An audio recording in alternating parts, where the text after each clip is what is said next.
13 ships, that's what he had. 13 battered, understaffed warships against an armada of over 300. His own country had imprisoned him 6 months earlier, tortured him, stripped him of command, and when the replacement they chose destroyed the entire Korean Navy in a single catastrophic battle, when over 100 ships were gone and the Japanese were pouring through the sea lanes unopposed, they came back to him. No apology, no explanation, just a desperate order. Save us again. And he did. Drawn from history. But to understand what that meant, you have to understand what Yi Sun-sin was watching years before anyone else admitted there was a problem. Japan had just ended a century of civil war.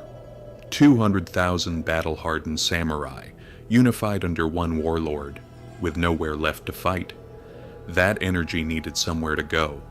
Korea was the answer. China was the destination after that. The invasion came in May 1592. 700 ships. Busan fell the first day. Seoul in 18 days. Within 3 months, Japanese forces had swept from the southern coast to the kingdom's second city. The Korean court debated, delayed, and fled north in the middle of the night. By every visible metric, Korea was finished, except for the sea, and Yi Sun-sin had been standing at the sea for years, watching, preparing, warning, while everyone else looked away. He had failed his first military exam at 28, not from lack of ability. During the riding portion, he fell from his horse and fractured his ankle.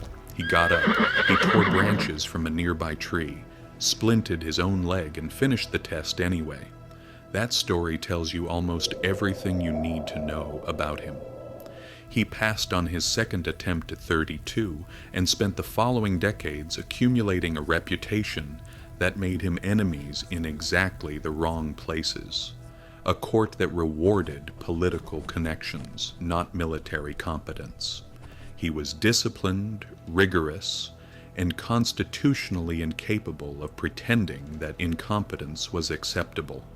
In a system built around incompetence, that made him dangerous. When he took command of the Southern Naval District in 1591, the fleet was in ruins.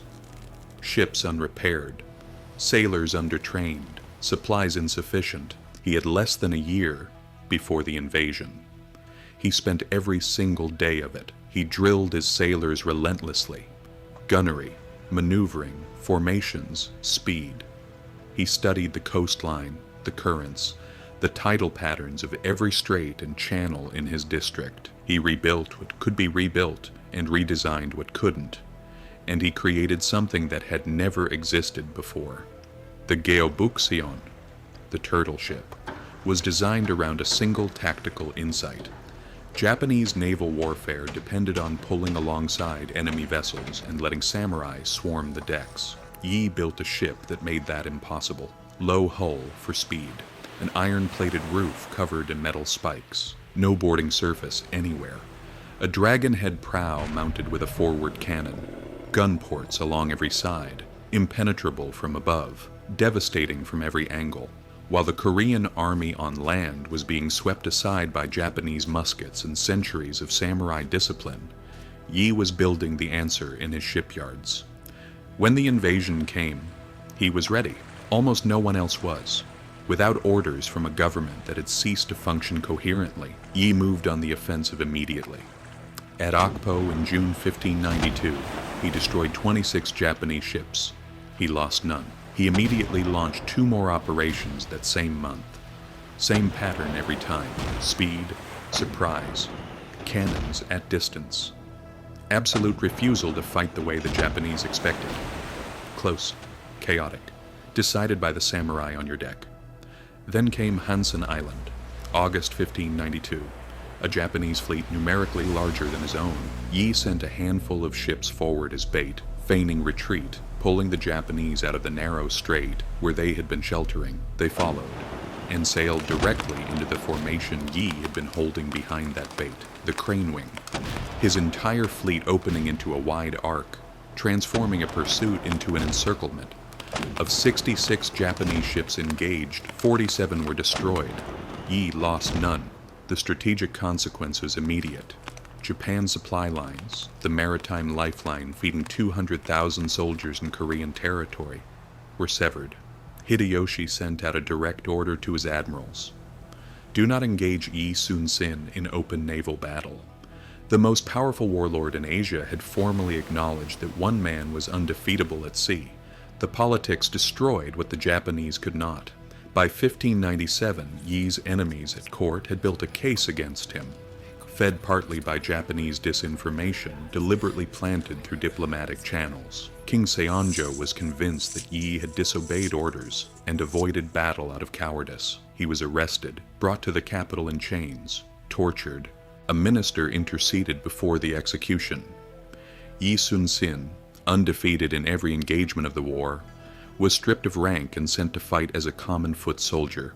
Command passed to Won Gyun. At Chilchonryang, Won Gyun sailed the entire fleet into a Japanese trap without reconnaissance or preparation. Over 100 Korean warships were destroyed in a single battle. Won Gyun himself died fleeing. The Korean Navy had ceased to exist. The second Japanese invasion came immediately. The sea lanes were open. The western coast was exposed. The kingdom was collapsing faster than it had the first time. In absolute desperation, the court reinstated Yi Sun-sin. What he found: 12 ships, 130 sailors, no supplies, no reinforcements, a Japanese armada of over 300 vessels bearing down on the western approaches. He wrote to the court without hesitation, "I still have 12 warships. I am still alive. The enemy shall not be safe in the Western Sea." Not optimism. A statement of fact from a man who had already spent 6 years proving it. Yi studied Myeongnyang Strait with the same methodical attention he brought to every problem. The currents there were exceptional, reversing direction every few hours, reaching speeds that made navigation treacherous even in calm conditions. The channel was narrow enough that hundreds of ships couldn't attack simultaneously, and Yi had spent years in these waters. He knew every rock, every current, every tidal pattern. The strait wasn't a disadvantage, it was his weapon. On October 26, 1597, the Japanese fleet entered Myeongnyang. Yi positioned his 12 ships across the channel perpendicular to the Japanese advance, blocking the passage, his flagship at the front. When his other captains began pulling back, terrified by the scale of what faced them, Yi sailed forward alone. His ship fired continuously into the advancing Japanese formation.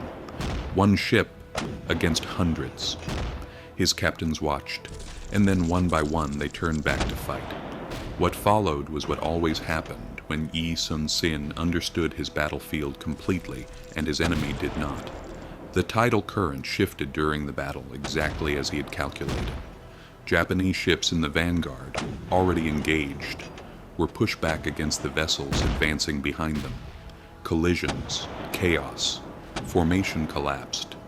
The narrow channel that should have been Yi's death trap became a killing ground for the Japanese. Korean cannons worked methodically against targets. The sea itself was disorganizing.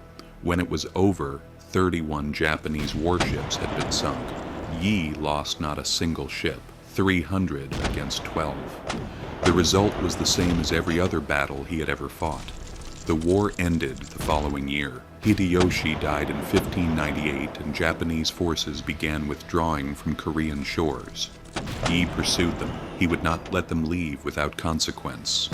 The final battle was at Myeongnyang Strait in December 1598. The Japanese were retreating. Yi's reconstituted fleet was destroying their rearguard. Somewhere in the chaos of that final engagement, a bullet struck him. His officers rushed to his side. He was dying and he knew it. His last recorded word, transmitted by his nephew who was present, were these: "The battle is at its height. Do not announce my death." They covered his body, beat the drums, kept firing. The battle ended in total Korean victory. Only when the fighting was over did the news spread across the fleet. Yi Sun-sin never lost a battle, not one. Not when they imprisoned him. Not when they stripped away his command. Not when they sent him back with only 12 ships against hundreds. He left behind no wealth. He accumulated no political power. He died as poor as he had lived. In the middle of a battle he had already won, and when death finally came for him, his only concern was that the men around him would keep fighting. Not his legacy, not his glory, not even his life. The battle came first. It always had. Thanks for watching. If you liked the video, please subscribe and leave a like. You can also write in the comments which historical topics you'd like to see next. See you in the next video.